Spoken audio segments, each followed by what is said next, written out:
সুখ অমৃত চতুর্থ পর্ব। মান্তাসা উমায়রার সাথে পুনরায় তাদের বাড়িতে ফিরে এলো। বাড়িতে প্রবেশ করা মাত্রই তারা মুখোমুখি হলো জাইনের। জাইনকে দেখে উমায়রা এবং মান্তাসা দুজনেই অবাক চোখে তাকালো। জাইন মান্তাসার দিকে এক পলক তাকিয়ে চোখ ফিরিয়ে উমায়রার পানে তাকিয়ে বলল, কোথায় গেছিলে তুমি? আমি এসেছি থেকে তোমায় খুঁজে চলছি। উমায়রা নম্র স্বরে বলল, মান্তাসাকে নিয়ে একটু ঘুরতে গেছিলাম বুর্জ খলিফায়।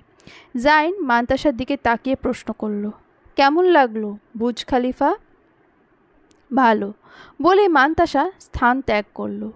এই জাইন নামক লোকটার দৃষ্টি তার সহ্য হয় না।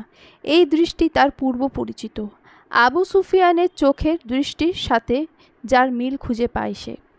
তাছাড়া এই লোকটা দুটো বিয়ে করেছে, তাই তাকে নিয়েও এমন কোনো চিন্তা করতে পারে। তবে মান্তাসা সেটা হতে দিতে পারে না। এজন্য সে এই পন্থায় অবলম্বন করেছে, দূরে থাকবে এই লোকটার দৃষ্টি থেকে। জাইন মান্তাসা যাওয়ার পানে তাকিয়ে থাকে, হেসে বলে, এভাবে বেশি দিন আমার থেকে পালিয়ে বেরোতে পারবে না। আমি যার দিকে একবার নজর দেই তাকে নিজের করেই ছাড়ি।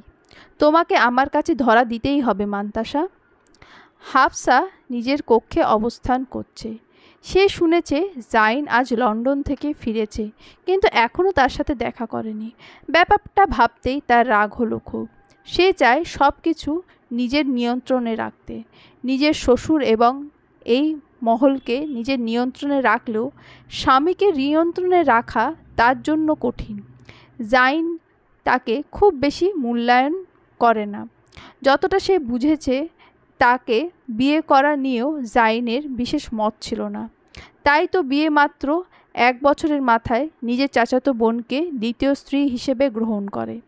সরাসরি হাফসাকে কিছু না বললেও কৌশলে বুঝিয়ে দেয় যে সে তাকে স্ত্রী হিসেবে মন থেকে মেনে নিতে পারেনি। হাফসা নিজেও জানে এই বিষয়টা একটা চুক্তির মতোই। জাইনের বাবা দুবাইয়ের অন্যতম ধনী ব্যক্তি। তার সাথে সম্পর্ক উন্নয়নের জন্যই তার চাচা তথা দুবাইয়ের আমির তাদের বিয়ে দিয়েছেন। হাফসা তবু এসবে গুরুত্ব দেয় না। সে চায় সব কিছু নিজের হাতের মুঠোয় রাখতে। এজন্য তার পথ পরিষ্কার রাখতে হবে। এসব কারণেই সে উমায়রাকে দমিয়ে রাখতে চায়। তবে হাফসা এটুকু জানে জাইন উমায়রাকেও পছন্দ করে না। তবে নিজের যাবতীয় কাজ সে উমায়রাকে দিয়েই করিয়ে নেয়। এই কারণেই উমায়রাকে বিয়ে করেছে, যাতে হাফসাকে এসব করতে না হয়। হাফসার উপস্থিতি তার সহ্য হয় না, আর এখানেই তার অস্বস্তি। তবে হাফসার ভয়ও এই জায়গায়। জাইনকে যতদূর সে চিনেছে, তাতে ও যদি আবার নিজের পছন্দে কোনো মেয়েকে বিয়ে করে এনে তোলে, তখন হাফসার এই আধিপত্যে ভাটা পড়বে। এটা হাফসা হতে দেবে না। তাই জাইনকে নজরে রাখতে হবে। হাফসার এই ভাবনার মাঝেই জাইন চলে আসে সেখানে। এসে বলে, কেমন আছেন আপনি হাফসা?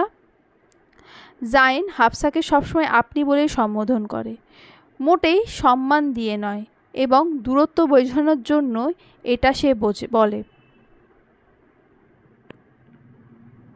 মোটেই সম্মান দিয়ে নয়, বরং দূরত্ব বোঝানোর জন্যই এটা সে বলে। তবে এটাকে গুরুত্ব দিতে রাজি নয়। হাফসা মৃদু হেসে বলে, কেমন আছেন জাইন সাহেব? লন্ডন থেকে আজই ফিরলেন বুঝি?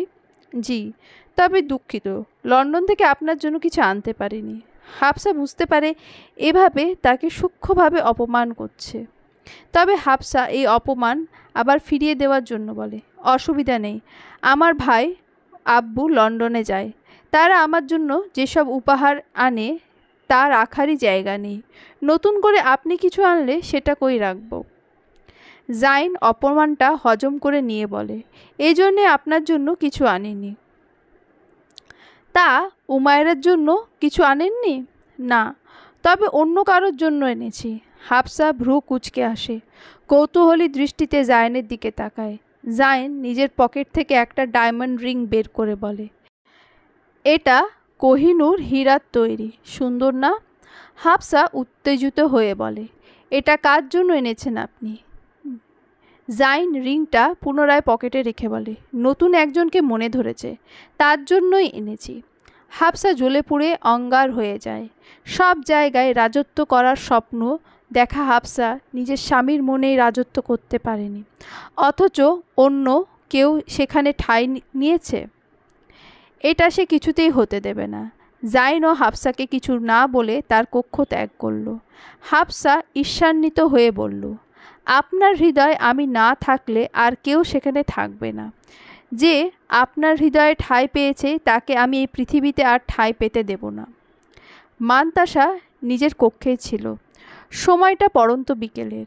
মান্তাসা শুয়েছিল মাথা ব্যথার দরুন। হঠাৎ করে দরজায় ঠকঠক আওয়াজে সে বিরক্ত হয়।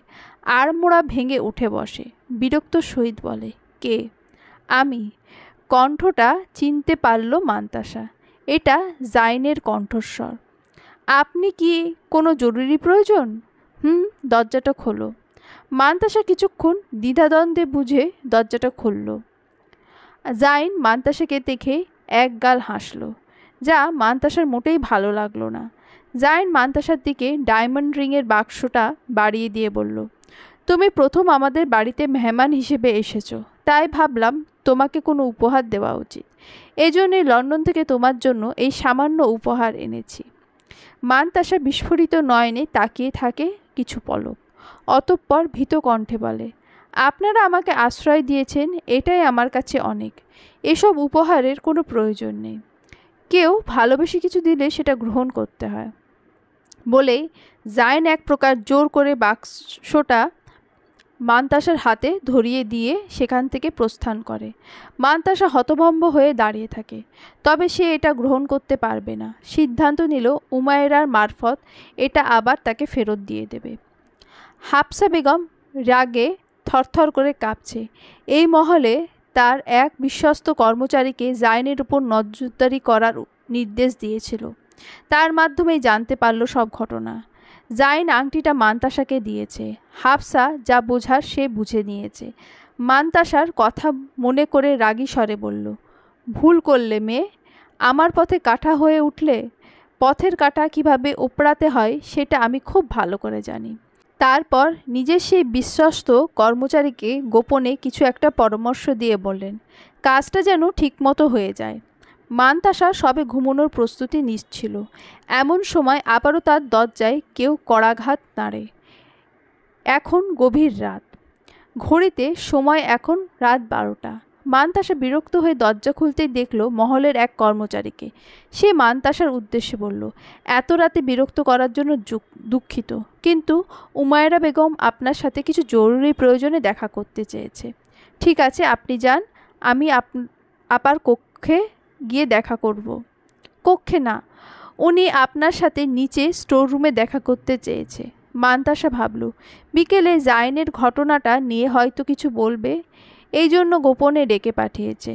তাই সে বলল, আচ্ছা, আমি স্টোর রুমে যাচ্ছি। মান্তাসা পা বাড়ালো স্টোর রুমের দিকে। কর্মচারী মুখে ফিচেল হাসি। সে বলল, আপনি বুঝলেনও না কত বড় ফাঁদে পা দিলেন। মান্তাসা স্টোর রুমে এসে দেখল এখানে ঘুটঘুটে অন্ধকার। বেশ ভয় লাগলো তার। অন্য পাশে ইঁদুরের চিৎকার শব্দ শোনা যাচ্ছে। অন্ধকারে হঠাৎ মান্তাসা লক্ষ্য করল কেউ তার দিকে এগিয়ে আসছে। ভয়ে তার শিরদাঁড়া খাড়া হলো। চিৎকার করে দৌড়ে দিল মান্তাসা সামনের দিকে। হঠাৎ করে কারোর সাথে ধাক্কা খেয়ে নিচে পড়ে গেল। ভয়ে ভয়ে উপরে তাকিয়ে অবাক স্বরে বলল, আপনি? চোখ খুলে নিজের চোখের সামনে জাতকে দেখতে পায় মান্তাসা। সাথে সাথে দূরে ছিটকে চলে আসে। জাত মান্তাসার এহেন অবস্থা দেখে বলে, আপনার কি কোনো সমস্যা হয়েছে? জাদের এই প্রশ্নের কোনো উত্তর দেয় না মান্তাসা। জাত কিছুক্ষণ নীরবে তাকিয়ে থেকে বলে, আপনাকে আমার কিছু বলার আছে। মান্তাসা জাদের দিকে তাকাতেই জাত বলে, আমার ভাইজান আপনাকে বিয়ে করতে চায়। এটা আমি কিভাবে জানতে পেরেছি জানতে চান? একটু আগে আমি আব্বু এবং ভাইয়ার কথোপকথন শুনে এলাম। আব্বু ভাইয়ের কাছে আপনাকে বিয়ে করার আর্জি জানিয়েছে। মান্তাসা জানায়, কিন্তু আমি আপনার ভাইকে বিয়ে করতে চাই না। জাদ হালকা হেসে বলে, স্বাভাবিক।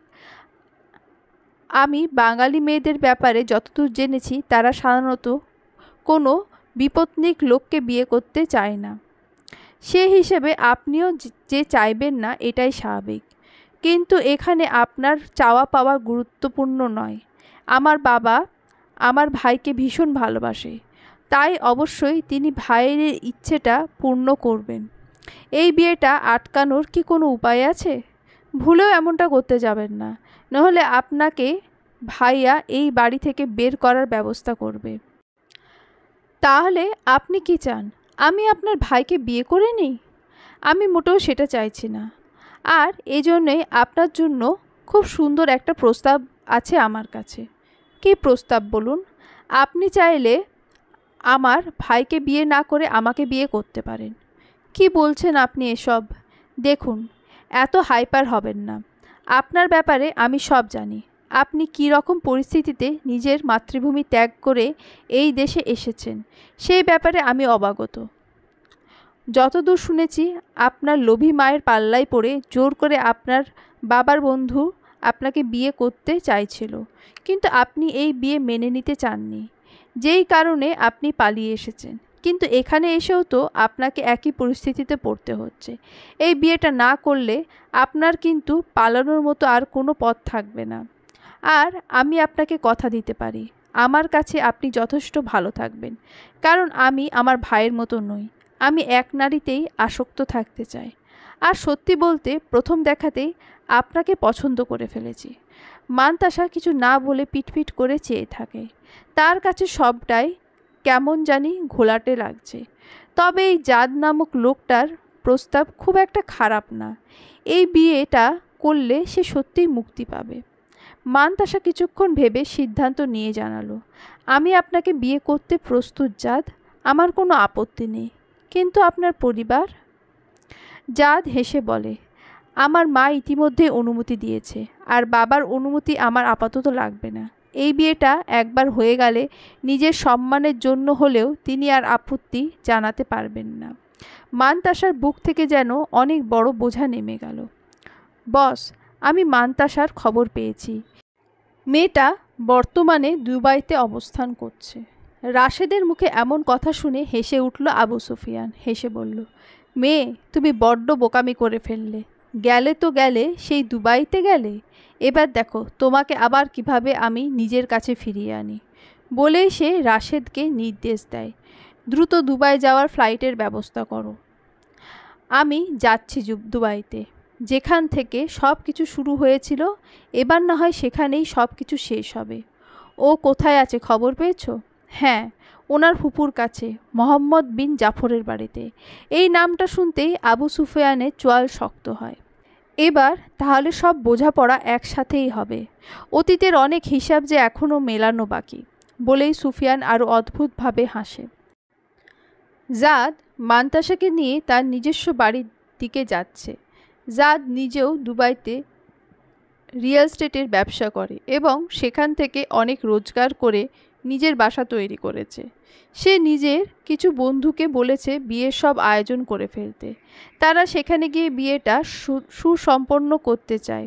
জাদ মান্তাসা অস্থির চেহারার দিকে তাকিয়ে বলে, তুমি কি কোনো ব্যাপার নিয়ে চিন্তিত?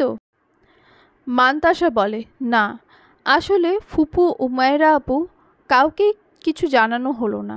জাদ হালকা হাসে। মান্তাসা জানে না তার জন্য এখনও কি চমক অপেক্ষা করছে। জাদ ব্যাপারটা ঘোরানোর জন্য বলে, আচ্ছা, আমি যতদূর দেখলাম তোমার ওপর কেউ হামলা চালানোর চেষ্টা করছিল। তারা কারা সে ব্যাপারে তোমার কোনো আন্দাজ আছে? না, নেই। যদিও মান্তাসা জানে এর পিছনে হাফসা বেগমের হাত থাকতে পারে, তবুও সে কিছু বলল না। সে ভাবল জাদ কি না কি ভাববে, কিন্তু মান্তাসাকে অবাক করে দিয়ে নিজেই বলল, কিন্তু আমি শতভাগ নিশ্চিত এর পেছনে হাফসা ভাবির হাত আছে। উনি ছাড়া এই কাজ কেউ করতে পারবেন না। মান্তাসা অবাক হয়ে জাদের দিকে তাকাতেই জাদ বলল, এত অবাক হওয়ার দরকার নেই। নিজের পরিবারকে আমি খুব ভালো করেই চিনি। তোমাকে এ নিয়ে চিন্তা করতে হবে না। জাদের বাসায় পৌঁছে যেতেই চরম পর্যায়ে অবাক হয়ে যায় মান্তাসা। কেননা সেখানে সালমা বেগম, উমায়রা এবং তার ফুপু হুসেনারা সবাই উপস্থিত ছিল। সবাইকে দেখে মান্তাসা আপ্লুত হয়ে যায়। উমায়রা মান্তাসার কাছে এসে বলে, জাদ আমাদের সব কিছু বলেছে, তুমি একদম চিন্তা করো না। একবার এই বিয়েটা হয়ে গেলে দেখবে সব কিছু ঠিক হয়ে যাবে। উমায়রার কথায় মান্তাসা কিছুটা স্বস্তি পেল। সালমা বেগমও এগিয়ে এসে বললেন, তোমায় প্রথম দেখাতে আমি বুঝে গেছিলাম তুমি মেয়েটা অনেক ভালো। তাই যখন আমার ছেলে তোমাকে বিয়ে করার আর্জি জানালো তখন আর আপত্তি করতে পারিনি। তোমাকে ছেলের বউ হিসেবে পাওয়া তো আমার জন্য অনেক বেশি সৌভাগ্যের হবে। হুসেনারা বেগমও এসে মান্তাসাকে বললেন, তোমাকে নিয়ে আমি অনেক বেশি দুশ্চিন্তার মধ্যে ছিলাম, তবে এখন আমার সব দুশ্চিন্তা দূর হয়ে গেছে। আমি আশা করছি তোর সামনের জীবন সুখে সমৃদ্ধে ভরে উঠুক। জাদকে আমি চিনি, ও একটু গম্ভীর হলেও মানুষ হিসেবে অনেক ভালো। দেখবি ওকে বিয়ে করলে তুই অনেক সুখী হবি। এত কিছু কথা শেষ হবার পর মান্তাসা এগিয়ে গেল জাদের দিকে। বিয়ের সব আয়োজন প্রায় শেষ। বিয়েটা বেশ সাদামাটাভাবেই হবে। আপাতত জাদ এই বেশি আনুষ্ঠানিকতা চাইছে না। জাদ ও মান্তাসাকে মুখোমুখি বসানো হলো। কাজী সাহেবও উপস্থিত সেখানে। কিছুক্ষণের মাঝেই তাদের বিবাহ সম্পন্ন হলো। মান্তাসাকে নিয়ে মোহাম্মদ বিন জাফরের সামনে উপস্থিত হলো জাদ। মান্তাসাকে জাদের পাশে দেখে অবাক হয়ে তাকিয়ে রইলেন তিনি। কিছু সময় পর হাফসা ও জাইন সেখানে উপস্থিত হলো। সবাই আসার পর জাদ বলল, আপনাদের সবাইকে খুব জরুরি কথা জানানোর আছে। আমি মান্তাসাকে বিয়ে করেছি। এ কথায় যেন সেখানে বজ্রপাত হয়। সবাই বিস্ফোরিত নয়নে তাকায়। মোহাম্মদ বিন জাফর বলেন, আমাকে না জানিয়ে তুমি কিভাবে এমন করলে? জাইনও বলে, এই বিয়ের কোনো মানে হয় না। হাফসা অবশ্য পরিস্থিতি বোঝার জন্য চুপ থাকে। তাকেও তো বুঝতে হবে এখানে যা হলো সেটা তার পক্ষে নাকি বিপক্ষে।